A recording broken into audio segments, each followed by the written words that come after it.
Taong 1307 at ang mga Templars na tinatawag ding mga Knights of Christ ay nasa alanganin. Sawang-sawa na si King Philip IV ng France sa kanilang mga kapalpakan at nagpa siya na itigil ang kanilang party. Bakit nga ba, I hear you ask? Kasi naman, ang mga loko-lokong ito ay pinaratangan ng iba't ibang mga masasamang gawain tulad ng blasphemy at heresy, pati na rin fraud, secrecy at financial corruption. Grabe ang listahan ng mga akusasyon. Pero dito nagiging interesting ang mga bagay-bagay. Kumalat ang mga usap-usapan tungkol sa mga Templars na nagsasagawa raw ng mga napaka-weirdong mga practices. Seryoso, may mga chismis pa nga raw na sinasamba daw nila ang mummified na ulo. Base sa mga rumors, ang ulo na ito ay mula raw kay John the Baptist. Siya yung nagbaptize kay Jesus Christ. Ang ulo na ito ay tinitignan daw nila bilang isang ultimate source of wisdom, isang bagay na pinagbabawal at napakalakas. Ngayon, siguro nagtataka ka, saan ba nakuha ng mga Templars ang mga nakakalokong ideas nila? Sino ba nagturo sa kanila ng mga occult practices? At anong sikretong kayamanan ang meron sila? Well, my friends, doon mas lalo pang nagiging malabo ang mga bagay-bagay. Ang origins ng mga beliefs at practices na ito ay nababalot ng misteryo. May mga nagsasabi na ang mga Templars ay naimpluwensyahan ng kanilang pakikisalamuha sa iba't ibang kultura habang sila ay naglalakbay sa silangan, kung saan sila ay nakakuha ng esoteric knowledge at unconventional rituals. Pero huwag natin kalimutan na mga teorya lamang ito. Wala tayong solid evidence kung saan ba talaga nagmula ang mga ideyang ito. Parang sinusubukan nating sagutin ang isang napakatagal na palaisipan. Pero kahit ganon, ang mga kwento tungkol sa mga Templars at ang kanilang sinasabing lihim na kaalaman ay patuloy na nakakahumaling sa atin hanggang sa ngayon. Pero bago pa tayo lumalim, make sure na i-hit mo yung like button at i-subscribe ang channel ko kung hindi mo pa nagagawa. At kung gusto mong ma-notify sa bawat bagong video ko, i-click din yung bell notification icon. Malaking tulong yun sa akin at sobrang na-appreciate ko yun. Nagawa mo na? Alright, simulan na natin. Samahan mo akong balikan ang nakaraan at alamin ang pinagmulan ng mga kilalang Knight Templars. Pumayag ng Santo Papa na maging military service ang mga Knight Templar bilang paraan para makabawi sa mga kasalanan sa mundo. At guess what? Naglipa ang mga order sa kaliwat kanan. May mga taong nagbibigay ng kanilang mga ari-arian at posisyon para subukan ang buhay ng kabanalan, karahasan at maraming adventure, syempre sa pangalan ng Diyos. Ngayon, ipapakilala ko sa inyo ang mga Knight Templar. Ang mga bad boys na to ay hindi lang una, kundi isa rin sa pinakamalakas na order. Sila ay parang mga rockstars ng Western Christian military world. At ito ang isang fan fact, sobrang yaman nila. Yung tipong Scrooge McDuck level ang mga pera nila. Pero wait, may bonus pa. Hindi lang makapangyarihan ang mga Templars sa sarili nilang karapatan. Sila ang parang sample para sa ibang military orders na sumunod sa kanila. Parang silang nagset ng trend at ang lahat ay susunod lamang. Para silang trendsetters sa medieval world. Ngayon, ang main reason kung bakit nabuo ang mga Templars ay para bantayan ang mga Christian pilgrims sa Holy Land. Sila ay para mga ultimate bodyguards na sinisigurado na ligtas ang pagbiyahe ng mga nilalang na nasa kanilang spiritual journey. At wawa, seryoso sila sa kanilang mga trabaho. Ang mga ito ay nakatsamba na makakuha sila ng isang piraso ng Royal Palace sa bundok ng templo sa Jerusalem. Parang nanalo sila ng medieval lottery at guess what? Naging bongga ang yaman nila sa isang kisap mata.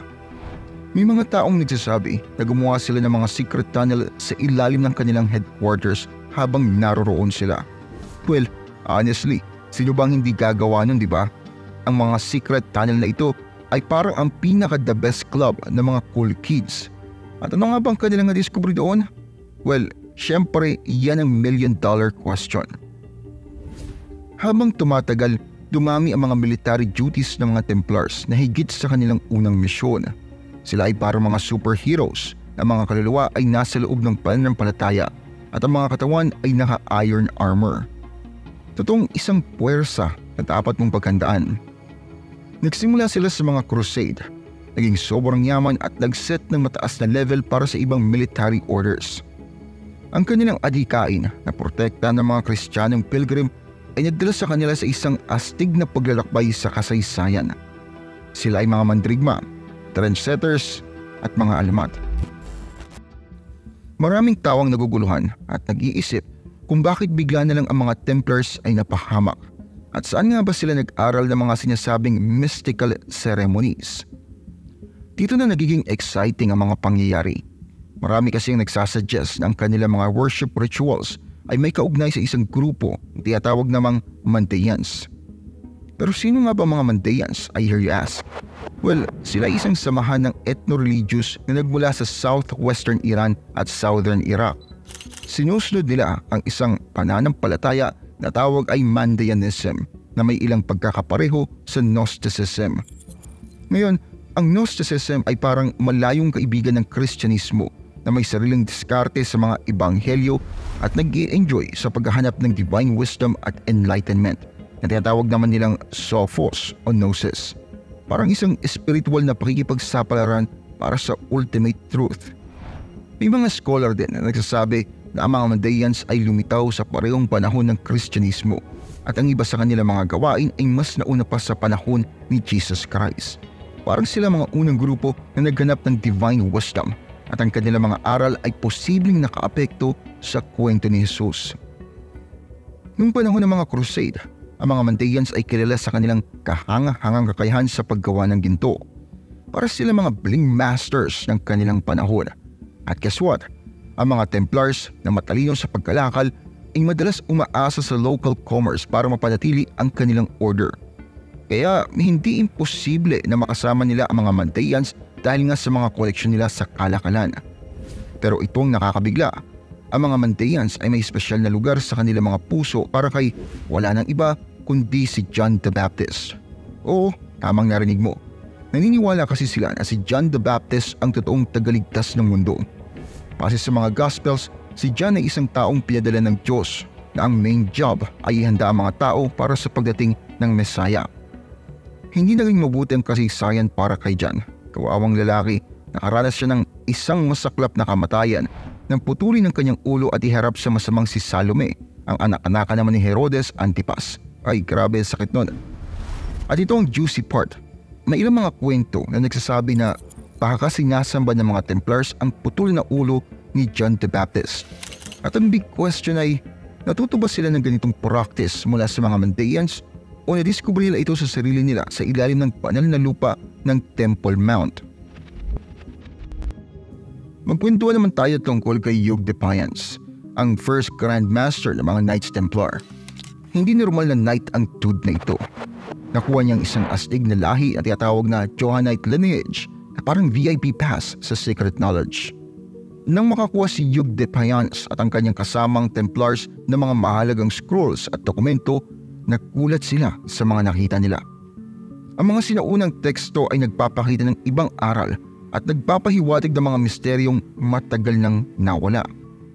Ang tinutukoy natin dito ay mga bagay na itinuturing na napakasama na kinukonsiderang heretical kaya itinago, sinira o nawala. Isa sa mga mind-blowing revelation ay si John the Baptist. Ang taong gumawa ng lahat ng binyagan ay actually ipinanganak sa isang grupo na tinatawag namang Essence Sect of Nazarenes. Ang mga Essence na ito ay isang mystical group na may seryosong kaalaman. Base sa mga scrolls, naniniwala sila na si John the Baptist, ang pinakasikat na teacher ni Jesus, ay isang propeta sa kanilang sariling Mandaean Essence world. Sa totoo lang, itinuturing nila si John na co-Messiah kasama ni Jesus. Usapang dynamic daw ang datingan. Na yung mga Essence, sikat yan sa mga ancient texts nila na Dead Sea Scrolls. Parang sila yung hidden treasure ng old school wisdom. At guess what? Yung mga scrolls na yun, pinapakita yung mga Essence ay umaasa sa hindi lang isa kundi dalawang Messiah. Parang double the fun ang trip nila. Base sa mga prophecies nila, ang Messiah ay dapat ipinanganak sa tribe of David. Tapos yung isa pang Messiah na tatawag nilang Priest Messiah ay dapat naman mula sa tribe of Levi. Kaya sa paniniwala ng mga Essence, si Jesus ang totoo, ang King Messiah. Pero ito ang twist. Si John the Baptist, ang may balbas na nagbibinyag, ay pinaniniwala ang ang priest Messiah.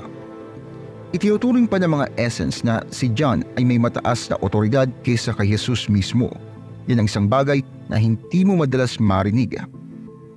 Dito na nagsisimula yung controversial part. Sabi-sabi na yung mga Templars, dahil mga adventurous nga sila, ay nag-adapt ng mga tradisyon ng mga essence. Siguro, sabi nila, "Uy bro, ang cool din ni John the Baptist, di ba?" In fact, may mga kwento na nagsasuggest na yung mga Templars ay may initiation rite kung saan sila tumura sa krus para i-renounce si Jesus at yakapin itong si John bilang kanilang tagapagligtas. At hulaan mo kung saan raw nagganap ang ritual na ito. Well, sa harap ng wala ng iba kundi sa pugot na ulo ni John the Baptist. Oo, all out sila sa mga rituals nila. May possibility pa nga na ang mga Templars ay naniniwala na ang pugot na ulo ay totoong ulo ni John the Baptist. At ito ay ginawa nilang devotion at guidance. I mean, usapang unique relic collection yan. Siguro, meron silang ibang klase ng representasyon o symbol ng ulo. Sa kahit anong way, lahat ng ito ay tungkol kay John the Baptist. Noong 1307, si Philip IV ay nagdesisyon na ilabas ang kanyang mga baraha at nag-utos ng malawakang pag-aresto sa lahat ng mga French Templars. Ngayon, ang mga kawawang Templars na ito ay binatikos ng mga napakaseryosong paratang. Sila ay nakusahan ng pagyurak at pagdura sa krus at paggawa ng lahat ng uri ng eskandalosong mga gawain sa likod ng mga saradong pinto. Pinag-uusapan natin ang mga lihim na paniniwala at seremonya na laban sa relihiyong Kristiyano. Isa sa mga main accusation na ibinato sa mga Knights Templar ay sila araw ay tumura sa krus at sumamba sa mga idols. Pero hindi ito kasing iskandaloso ng tunog nito. Sa kanilang mga induction ceremonies, ang mga potential members ay nagpapakita ng sarili nila sa harap ng mga kasama nilang Templars. At hulaan mo, pinirmahan nila ang deal sa pamamagitan ng isang friendly kiss of peace. Tunog harmless, di ba? Kaso nga lang, may ibang tao na mali ang pagkakagets nito bilang evidence ng, alam mo na, ang H-word na homosexuality. Kasi nga naman, may kiss eh. Ang mga wrong interpretations na ito ay maaaring nagdulot ng ilang serious misunderstandings. Ngayon, dito na nagiging super interesting ang mga bagay-bagay. Under pressure at torture, maraming Templars ang nag-confess sa lahat ng mga charges laban sa kanila. Pero sa totoo lang, ang pag-confess under torture ay hindi naman exactly reliable source of truth. In fact, noong 1308, sila ay dineklara na inosente sa heresy. Sabi nga nila, the plot thickens. Pero wait, kahit na sila ay sinabing inosente, ang damage ay nagawa na. Noong 1312, si Pope Clement V, ang big boss ng Catholic Church, ay winakasan ang mga Templars bilang isang organization. Imagine mong disappointment. Ang mga Templars sa lahat ng Europa ay inaresto at ang last Grand Master, si Jacques de Molay, ay sinunog ng buhay sa Paris dahil sa pagkakasala nga raw ng heresy. Ngayon, subukan nating usisain ang righteousness ng lahat ng yan ha? Tungkol ba talaga sa hidden blasphemy o sa ibang bagay na lubos na naiiba? You see, ang matandang si Philip IV ay may problema sa mga Templars kasi sobrang lubog nito sa utang sa mga Templars at nakita niya sila bilang isang makapangyarihang impluwensya sa politika sa kanyang kaharian. Marahil naramdaman niya na medyo na-threatened siya at iniisip na maaari nilang kunin ang kanyang trono. Well, posible rin naman na ang mga Christian leaders ay ganito rin ang naramdaman laban sa mga ibang Templars. Kaya, totoo bang mga kwentong ito o mga matatalinong imbento lang para sirain ang isang political threat?